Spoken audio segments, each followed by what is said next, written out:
जय गोमाता। जय श्री राधे कृष्ण। भक्तों, आज मैं आपको एक ऐसी कथा सुनाने जा रहा हूं जिसे सुनकर आपका मन भक्ति से भर जाएगा, आपकी आत्मा में एक पवित्र स्पंदन जागृत होगा और शायद आपकी कई पीढ़ियों का कल्याण भी इसी क्षण से प्रारंभ हो जाए। लेकिन प्रार्थना यही है, इस कथा को अंत तक अवश्य सुनना, क्योंकि इसके अंत में छिपा रहस्य, वो रहस्य जिसे जानने के बाद कोई भी मनुष्य गाय को रोटी खिलाने की परंपरा को सिर्फ परंपरा नहीं बल्कि एक दिव्य सौभाग्य मानने लगेगा। भक्तों, मैं हूं आपका अपना युक्तिवान कवि चित्र चैनल का सेवक और के साथ आपसे निवेदन करता हूं, हमारी इस दिव्य यात्रा को लाइक करें, कमेंट करें, सब्सक्राइब करें और घंटी बेल आइकॉन को अवश्य दबाएं, क्योंकि आप जैसे भक्तों का प्रेम ही हमें और अधिक आध्यात्मिक कथाएं लाने की शक्ति देता है। कहते हैं, जहां कथा होती है, जहां भक्ति का गुणगान होता है, वहां स्वयं देवता भी कान लगाकर सुनते हैं। और आज की कथा सामान्य कथा नहीं है, यह उस कर्म का रहस्य है जो छोटा सा दिखता है, पर उसका परिणाम इतना विराट है कि ऋषि मुनि भी उसकी महिमा गाया करते थे। भक्तों, अनेक बार आपने सुना होगा कि गाय को रोटी खिलाने से पाप धुल जाते हैं, लक्ष्मी की कृपा प्राप्त होती है, घर में अनाज की बरसात होने लगती है। लेकिन क्या आपने कभी जानने की कोशिश की कि ये चमत्कार क्यों होता है?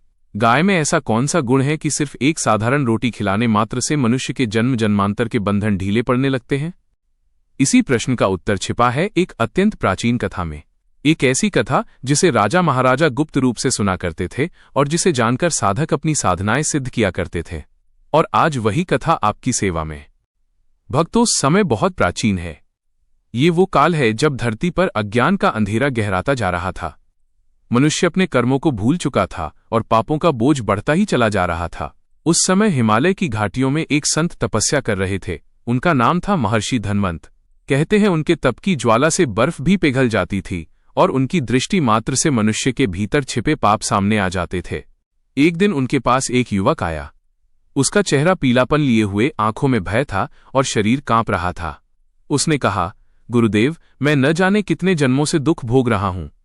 मेरे घर में अनाज रुकता नहीं, धन आता है तो चला जाता है, बीमारी पीछा नहीं छोड़ती। मैंने तीर्थ किए, यज्ञ किए, दान किए, परंतु मेरे पाप धुलते ही नहीं।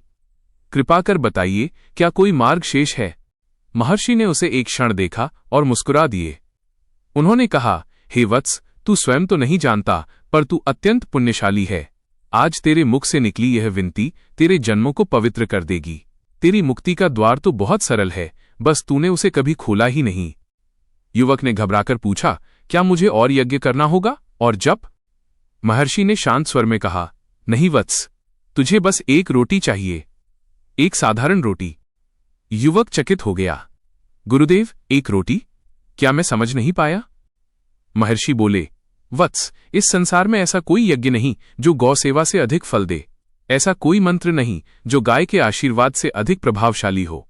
जो रोटी तू मन से निकालकर किसी गाय को देता है, वो रोटी सीधी धरती की अधिष्ठात्री देवी मां लक्ष्मी के हाथों में पहुंचती है। और जो मनुष्य गाय को भोजन कराता है, उसके घर में अन्न और धन का अभाव कभी नहीं रहता। ये कहते हुए महर्षि धनवंत युवक को अपने आश्रम के निकट स्थित वन में ले गए, जहां एक दिव्य गौमाता चल रही थीं। महर्षि बोले, वत्स, ये वही गौ है जिसे देवताओं ने स्वयं यहां भेजा था। तू इसके चरणों में एक रोटी अर्पित कर। युवक ने कांपते हाथों से अपनी झोली से रोटी निकाली और जैसे ही उसने रोटी गाय के आगे रखी, एक अद्भुत घटना हुई। धरती हिली नहीं, आकाश फटा नहीं, पर युवक के भीतर कोई भारी बोझ हट गया। उसके माथे से जैसे कोई अंधेरा निकल गया। वो हाँफने लगा और फिर रो पड़ा। महर्षि मुस्कुरा रहे थे। उन्होंने कहा, वत्स, देख ले, केवल एक रोटी ने तेरा जन्मों का पाप जला दिया, क्योंकि ये गौमाता केवल शरीर नहीं, धर्म का आधार है, ब्रह्म का निवास है। इनके शरीर में 33 करोड़ देवता निवास करते हैं। जो इन्हें भोजन कराता है, वो उन सभी देवताओं को प्रसन्न करता है। भक्तों, ये कथा यहीं समाप्त नहीं होती। असल चमत्कार तो उसके बाद हुआ। उस रोटी को ग्रहण करते ही गाय की आंखों में एक ऐसी चमक प्रकट हुई जिसे देखकर महर्षि भी चकित रह गए। गाय धीरे से युवक के पास आई और उसके सिर को अपनी जीभ से स्पर्श कर दिया। तुरंत आकाश में गूंजा, वत्स, तेरे पाप नष्ट हुए, तेरे कुल की रक्षा होगी, तेरे घर में अन्न की कमी नहीं रहेगी। भक्तों, यही वजह है कि कहते हैं, गाय को रोटी खिलाने से धान की प्राप्ति होती है। गाय को रोटी खिलाने से लक्ष्मी की कृपा बनी रहती है। गाय को रोटी खिलाने से जन्मों के पाप धुल जाते हैं। और यही कारण है कि आज भी गांव-गांव में लोग संध्या के समय एक रोटी, बस एक रोटी, निकालकर गौमाता को अर्पित करते हैं। और भक्तों, ऐसी ही अनेक दिव्य कथाओं को हम आपके लिए इसी चैनल युक्तिबान कभी चित्र पर लाते रहते हैं। इसलिए निवेदन है, इस वीडियो को लाइक करें, कमेंट करें, सब्सक्राइब करें और बेल आइकन दबाएं ताकि आपकी स्क्रीन पर आने वाली हर अगली कथा आपके जीवन में भक्ति का आलोक बनकर प्रवेश करे।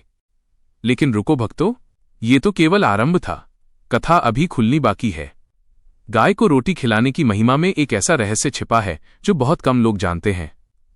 एक ऐसा रहस्य जिसे जानकर तुम आज ही से यह संकल्प कर लोगे कि हर सुबह या शाम अपनी थाली से एक रोटी गौमाता के लिए अवश्य निकालोगे। और वो रहस्य क्या है?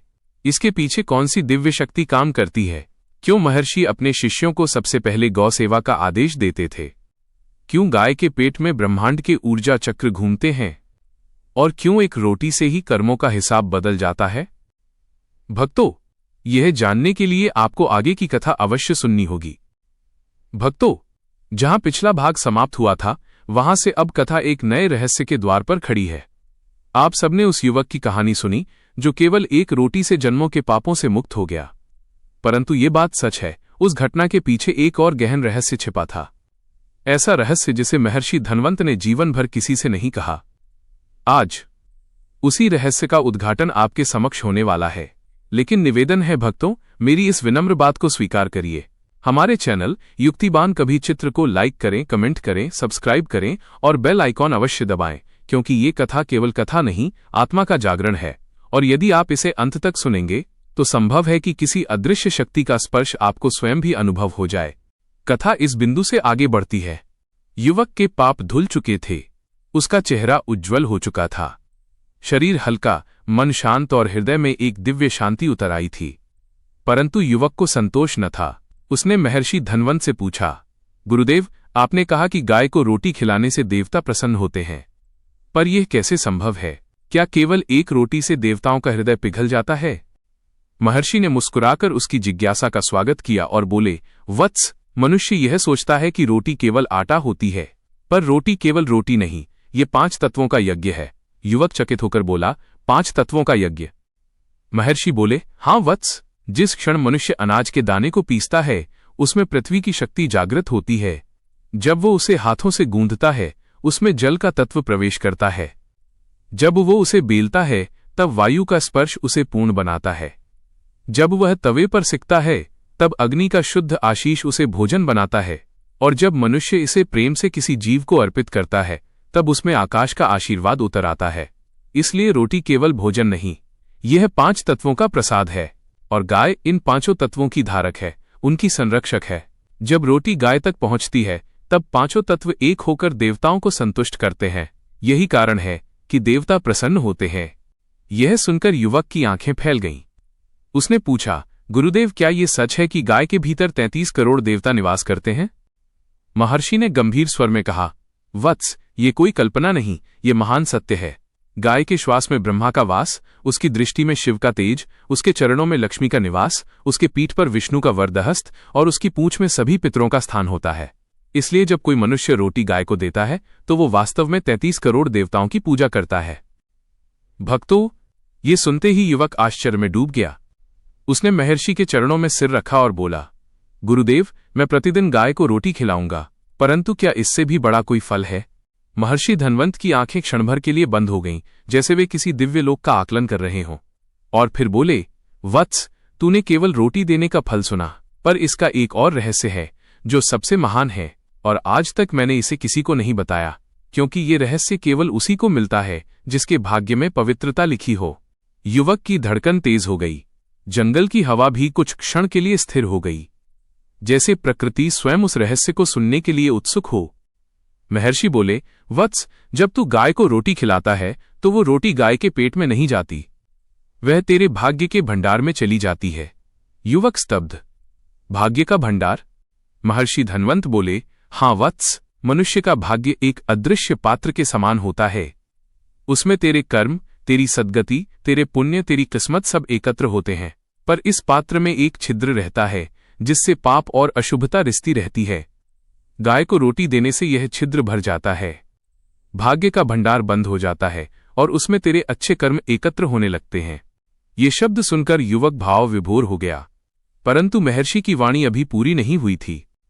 वे बोले, वत्स, जब मनुष्य गाय को अन्न देता है तो गाय उसके जीवन से ऐसा अन्न ले जाती है जो उसने दुख से कमाया होता है, जो उसने गलत कर्मों से कमाया होता है, जो पितरों के अधूरे कर्मों से जुड़ा होता है, या जो पिछले जन्मों की कुछ ऐसी घटनाएं होती हैं जिनका फल मनुष्य आज भुगत रहा होता है। गाय इस कष्ट के अन्न को अपने भीतर ले जाकर उसे दिव्य अग्नि में परिवर्तित करती है और मनुष्य के भाग्य को शुद्ध कर देती है। युवक अब जैसे किसी और ही लोक में पहुंच चुका था। उसने महर्षि से पूछा, गुरुदेव, क्या यही कारण है कि कहते हैं कि गाय को भोजन कराने से जन्मों के पाप मिट जाते हैं? महर्षि धन्वंत ने कहा, वत्स, हाँ, परंतु इसका एक और उच्च सत्य है। सुन, मनुष्य ने जितने जन्म लिए हैं, उनमें जितने कर्म किए हैं, उनका प्रत्येक फल व्यक्ति को भोगना ही पड़ता है। परंतु कुछ कर्म ऐसे होते हैं जो व्यक्ति को जीवन भर उलझाए रखते हैं, चाहे वो कितना भी प्रयास कर ले। गाय को रोटी खिलाना इन कर्मों का बंधन काट देता है, क्योंकि गाय के शरीर में कर्म भस्म करने वाली अग्नि होती है। इस अग्नि को ऋषि मुनि गौ आत्म ज्योति कहते हैं। ये सुनते ही युवक की रीढ़ में एक कंपकंपी दौड़ गई। वो बोला, गुरुदेव, क्या ये अग्नि सबके लिए काम करती है? महर्षि बोले, नहीं वत्स, ये केवल उसी के लिए काम करती है जो श्रद्धा से गाय की सेवा करता है। इतना कहकर महर्षि ने युवक का हाथ पकड़ा और उसे उस दिव्य गाय के पास ले गए। गाय ने अपनी शांत आंखों से युवक को देखा और उस क्षण युवक ने कुछ ऐसा अनुभव किया जो शब्दों में नहीं, केवल अनुभव में समझ आता है। उसे लगा जैसे उसके हृदय में सदियों से जमा कोई बोझ पिघल कर बहने लगा हो, जैसे उसकी आत्मा स्वच्छ हो गई हो, जैसे मन में कोई पवित्र प्रकाश भर गया हो। महर्षि ने कहा, वत्स, यही है गाय की शक्ति, यही है एक रोटी का चमत्कार। भक्तों, जैसे ही मैं ये कथा कह रहा हूं, मुझे प्रतीत हो रहा है कि अनेक भक्त जो इस वीडियो को सुन रहे हैं, उनके भीतर भी एक प्रकाश जग रहा है। इसलिए मैं आपका अपना सेवक फिर एक बार के साथ निवेदन करता हूं, युक्तिबान कभी चित्र चैनल को लाइक करें, कमेंट करें, सब्सक्राइब करें और घंटी दबाएं, क्योंकि आगे जो रहस्य मैं बताने वाला हूं वो अब तक का सबसे महान रहस्य होगा। वह रहस्य जिसे जानकर आप समझेंगे कि केवल रोटी ही नहीं, बल्कि रोटी देने का सही समय, सही भावना और सही मंत्र भी होते हैं। और ये भी जानेंगे क्यों कुछ लोग गाय को भोजन देने के बाद भी फल नहीं पाते, क्यों कुछ लोग अचानक अमीरी की ओर बढ़ जाते हैं, क्यों कुछ के घर में अनाज बरसने लगता है और क्यों कुछ लोगों के पाप उसी क्षण भस्म हो जाते हैं। इन सभी प्रश्नों का उत्तर जैसी कथा आगे खुलने वाली है वो आपको चमत्कारों की दुनिया में ले जाएगी। भक्तों, आपने अभी तक सुना कि कैसे केवल एक रोटी ने उस युवक के जन्मों के पाप भस्म कर दिए, उसका भाग्य खोल दिया और उसके जीवन में प्रकाश भर दिया। लेकिन अब कथा उस बिंदु पर प्रवेश करने जा रही है जहां से इसका वास्तविक रहस्य आरंभ होता है, क्योंकि महर्षि धन्वंत ने युवक को केवल रोटी का महत्व नहीं बताया था, उन्होंने उससे भी बड़ा रहस्य उसे सौंपा था। और भक्तों, याद रहे, ये कथा केवल सुनी नहीं जाती, इसे आत्मा से अनुभव किया जाता है। इसलिए निवेदन है, आप इस वीडियो को लाइक करें, कमेंट करें, सब्सक्राइब करें और घंटी अवश्य दबाएं, ताकि युक्तिबान कभी चित्र चैनल की ये दिव्य ज्ञान यात्रा लगातार आप तक पहुंचती रहे। अब कथा प्रारंभ होती है। युवक अपने जीवन का सबसे महत्वपूर्ण प्रश्न पूछता है, गुरुदेव, क्या केवल रोटी देना ही पर्याप्त है? क्या भावनाएं भी महत्व रखती हैं? महर्षि धन्वंत का चेहरा गंभीर हो गया। उस दिन उनके स्वर में जो करुणा थी वो मानो समस्त ब्रह्मांड से बह रही थी। उन्होंने कहा, वत्स, संसार में दो प्रकार के कार्य होते हैं, एक कर्म और दूसरा कर्म का भाव। यदि तू किसी को भोजन देता है लेकिन हृदय में अहंकार है तो वो भोजन अन्न नहीं, पाप बन जाता है। पर यदि तू क्षुधा मिटाने के लिए नहीं बल्कि श्रद्धा और प्रेम से किसी जीव को भोजन देता है तो वो प्रसाद बन जाता है। युवक ने धीमे स्वर में पूछा, गुरुदेव, गोमाता को रोटी देने का सही तरीका क्या है? महर्षि ने हाथ उठाकर जैसे किसी अदृश्य आकाश को संकेत दिया, वत्स, ये जानना अत्यंत आवश्यक है। और ये ज्ञान वही पाता है जो अपनी आत्मा को कल्याण के लिए तैयार कर चुका हो। आज मैं तुझे वो रहस्य बताऊंगा जो देवताओं ने मुझे त्रिकाल योग के मध्य प्रदान किया था। जंगल के वायुमंडल में उस समय जैसे कुछ दिव्य प्रवाह बहने लगा। गाय भी जहां घास चर रही थी वहीं ठहर गई। उसकी आंखें गहरे रहस्य को जानने जैसी शांत और स्थिर हो गईं, मानो प्रकृति स्वयं इस ज्ञान को साक्षी बन रही थी। महर्षि बोले, वत्स, गाय को रोटी देने के 3 नियम हैं। इन तीनों का पालन जिसने कर लिया उसके जीवन से अंधकार सदा के लिए मिट जाता है। युवक उत्सुक हो उठा, गुरुदेव, वे 3 नियम क्या हैं? महर्षि आगे बढ़कर उसे पास बुलाते हैं और बहुत धीमे, गहरे, गंभीर स्वर में कहते हैं, पहला नियम, रोटी हमेशा बिना कटोरे के अपने हाथों से देना। युवक ने पूछा, क्यों गुरुदेव? महर्षि बोले, क्योंकि जब तू रोटी अपने हाथों से देता है तो तेरे हाथों की ऊर्जा, तेरे पाप, तेरे पुण्य, तेरी किस्मत, सब कुछ गाय तक पहुंचता है। गाय वही ऊर्जा लेकर उसे अग्नि में तपाती है और फिर शुद्ध रूप में तुझे लौटाती है। युवक मंत्रमुग्ध। उसने दूसरा नियम पूछा। महर्षि बोले, दूसरा नियम रोटी के साथ नमक अवश्य होना चाहिए। युवक चकित। गुरुदेव, नमक क्यों? महर्षि बोले, नमक धरती का सबसे पवित्र तत्व है। यह मनुष्य के भीतर के पुराने रोग, पुराने पाप, पुराने दुखों को खींच लेता है। जब रोटी में नमक होता है तो वो रोटी केवल भोजन नहीं रहती, वो कर्म शोधन का साधन बन जाती है। गाय उस रोटी को खाकर मनुष्य के पुराने कर्मों को अपने भीतर खींच लेती है और उन्हें नष्ट कर देती है। युवक का हृदय धड़कने लगा, जैसे वो जीवन का सबसे अद्भुत ज्ञान सुन रहा हो। फिर वो बोला, गुरुदेव, तीसरा नियम क्या है? महर्षि धन्वंत ने अपनी आंखें बंद की और बोले, वत्स, तीसरा और सबसे महत्वपूर्ण नियम, रोटी देते समय मन में एक वाक्य अवश्य कहना। युवक ने पूछा, कौन सा वाक्य गुरुदेव? महर्षि ने धीरे धीरे शब्द उच्चारित किए, गोमाते नमः, मम दोषम भस्मीभव। युवक ने यह मंत्र दोहराया और पूरा वातावरण उस मंत्र की ध्वनि से गूंज उठा। जंगल के पक्षी शांत हो गए, हवा ठहर गई। गाय ने अपनी दृष्टि उठाई और युवक को देखा। उस दृष्टि में करुणा थी, शांति थी और एक अदृश्य दिव्यता जो शब्दों में वर्णित नहीं की जा सकती। महर्षि बोले, वत्स, यह मंत्र केवल शब्द नहीं, यह ब्रह्मांड की सबसे प्राचीन ध्वनियों में से एक है। इसका अर्थ है, हे गोमाते, मेरे दोषों को भस्म कर दो। जब तू यह मंत्र कहकर रोटी देता है तो तेरे भीतर जो भी अंधकार है, गाय उसे अपने प्रकाश से भस्म कर देती है। मनुष्य का दुर्भाग्य टूट जाता है, पापों का बोझ कम हो जाता है और भाग्य का द्वार खुल जाता है। युवक सुनता रहा, पर अब उसके हृदय में एक नया प्रश्न उठ चुका था। गुरुदेव, क्या गाय सच में मनुष्य का भाग्य बदल सकती है? महर्षि हंस पड़े, वत्स, भाग्य बदलना मनुष्य का काम नहीं, लेकिन गाय के भीतर जो ऊर्जा है वो कर्मों को शुद्ध कर देती है। कर्म शुद्ध हो तो भाग्य स्वयं बदल जाता है। इसके बाद जो घटना घटी, उसे देखकर युवक ही नहीं, स्वयं देवता भी अचंभित हो गए। गाय धीरे धीरे युवक के पास आई। उसने उसके हाथ को सूंघा और फिर उसके हाथ को अपनी जीभ से स्पर्श किया। स्पर्श इतना पवित्र, इतना दिव्य कि युवक के शरीर में कंपी दौड़ गई। जंगल में एक तेज प्रकाश फैला। महर्षि मुस्कुरा उठे, वत्स, यह स्पर्श शुभ होता है। यह संकेत है कि गाय ने तेरे पापों को स्वीकार कर लिया है, तेरे भाग्य को शुद्ध कर लिया है और अब तेरी किस्मत बदलने वाली है। भक्तों, कहते हैं कि उस युवक के जीवन में उसके बाद ऐसा परिवर्तन आया कि पूरा राज्य चकित रह गया। उसके घर में अनाज का भंडार हमेशा भरा रहने लगा, धन आने लगा, रोग मिटने लगे, गरीबी भाग गई और उसके चेहरे पर स्थायी तेज आ गया। और जब उससे यह परिवर्तन का कारण पूछा गया तो वो केवल इतना कहता, मैं रोज गाय को एक रोटी देता हूं और एक मंत्र कहता हूं, गोमाते नमः, मम दोषम भस्मीभव।